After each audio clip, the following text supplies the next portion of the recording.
sesuai dengan SOP. Kasus pencopotan Brigjen Endar Priantoro dari Direktur Penyelidikan KPK terus berlanjut. Kuasa hukum Brigjen Endar, Rahmat Mulyana, melaporkan Sekjen KPK Cahya Hahareva dan Kepala Biro SDM KPK Zuraida Retno Pamungkas ke Polda Metro Jaya.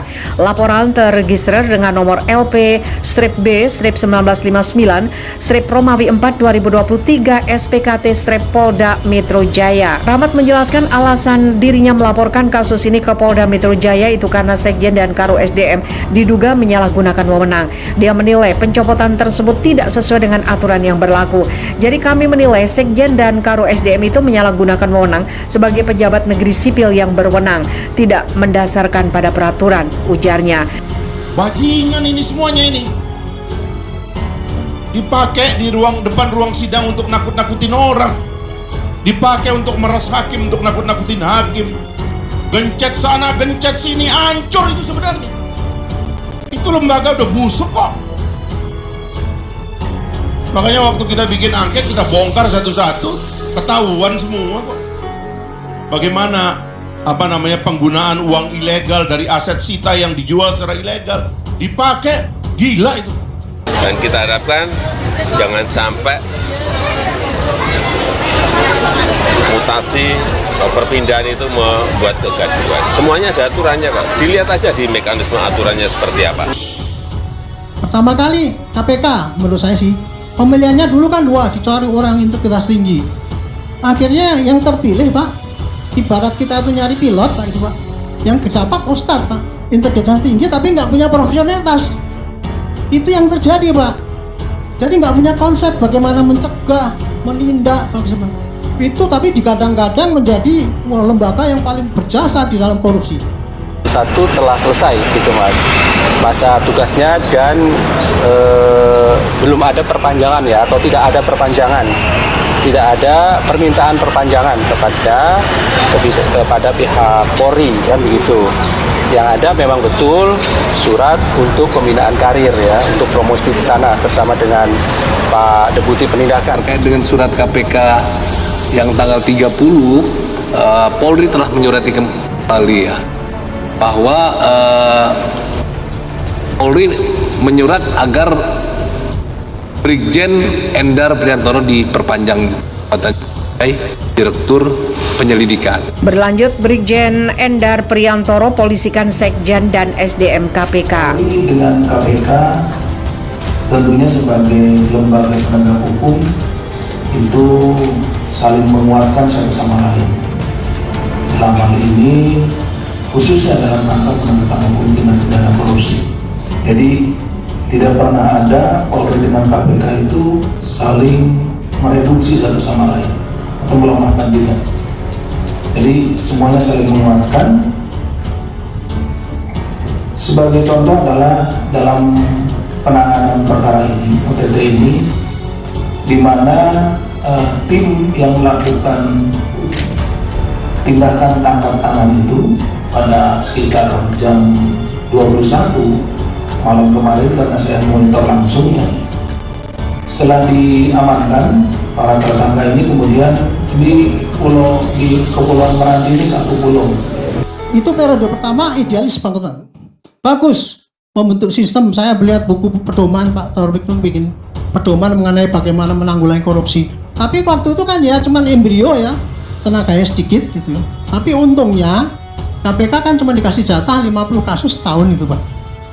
Itu ya, karena mereka berbasis pada anggaran. Periode kedua masih bagus KPK itu.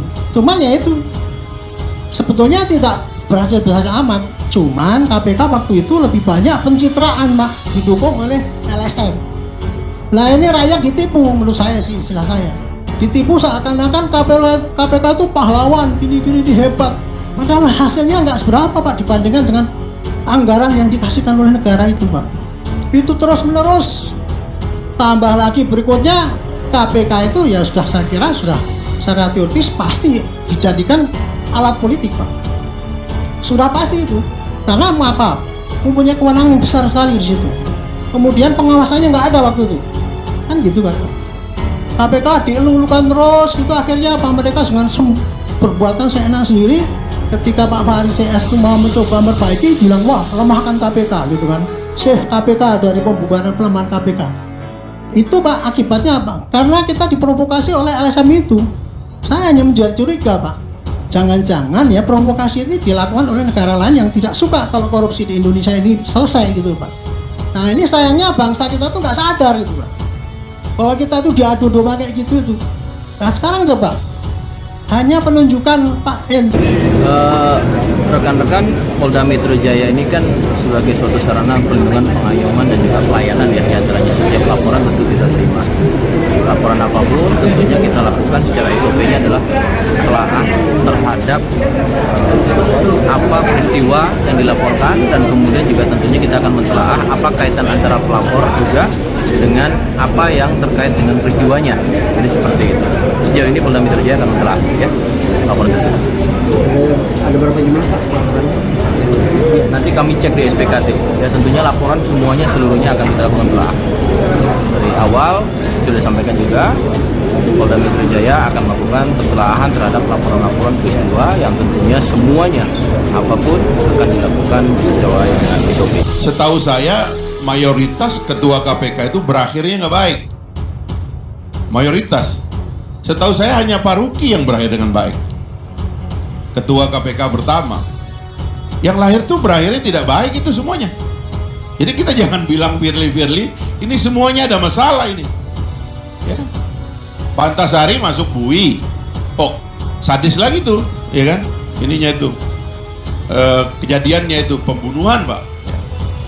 Lalu kemudian kita ingat juga Pak BW, ya kan, sama Pak Abraham, kan, kalau tidak salah sampai statusnya tersangka mereka itu. Nah jadi ini coba kita agak objektif sedikit lah. Saya tuh agak ya apa ya, main otot tuh udah nggak zaman gitu loh. Coba agak berpikir konstruktif sedikit ya. Waktu direvisi ini undang-undang karena memang temuannya terlalu banyak. Persekongkolan ini sekarang nih Anas Urbaningrum keluar nih, lihat aja nanti. Emang sekongkol, saya ini juga objek sekongkol. Februari 2014 Bang Karni, tiba-tiba keluar seorang saksi dari ruang penyidikan, dari ruang pengadilan dan mengatakan saya terima uang 25.000 US dollar dari Nazarudin di Wisma Anugrah itu, kantornya dia itu. Saya tidak tahu kantor itu ada di mana, tapi itu disebutkan menjelang tanggal 9 April pencoblosan dengan maksud supaya saya nggak terpilih lagi itu. Meledak itu di dapil saya, spanduk banyak betul itu menghajar saya itu.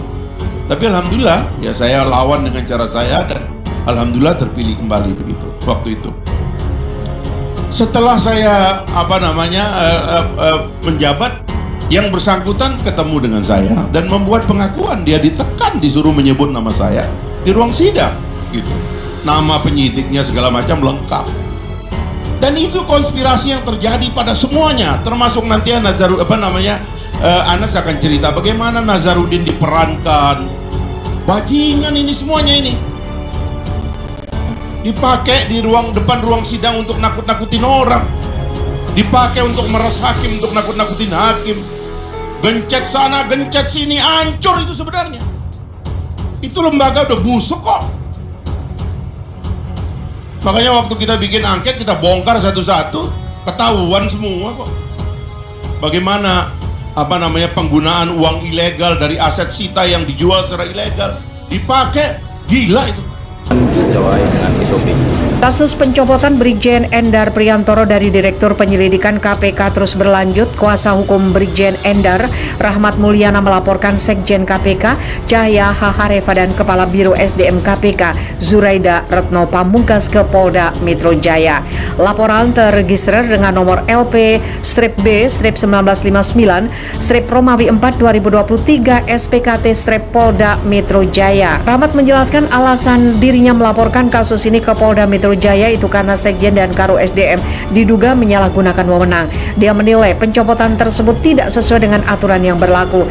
Jadi kami menilai Sekjen dan Karo SDM itu menyalahgunakan wewenang sebagai pejabat negeri sipil yang berwenang, tidak mendasarkan pada peraturan, ujarnya. Rahmat menerangkan Endar Priantoro diberhentikan atau dikembalikan oleh KPK pada 31 Maret 2023. Padahal Kapolri sebelumnya telah mengirimkan surat ke KPK perihal bahwa perpanjangan masa tugas Pak Endar sebagai Dirtipid di KPK. Surat dikirimkan 29 Maret 2023. Surat tanggal 29 dari Kapolri sendiri sebetulnya itu jawaban atas surat dari KPK tanggal 22 November 2022. Rahmat mengatakan pada SK pemberhentian tidak disebutkan alasan Brigjen Endar Priantoro dikembalikan ke kepolisian.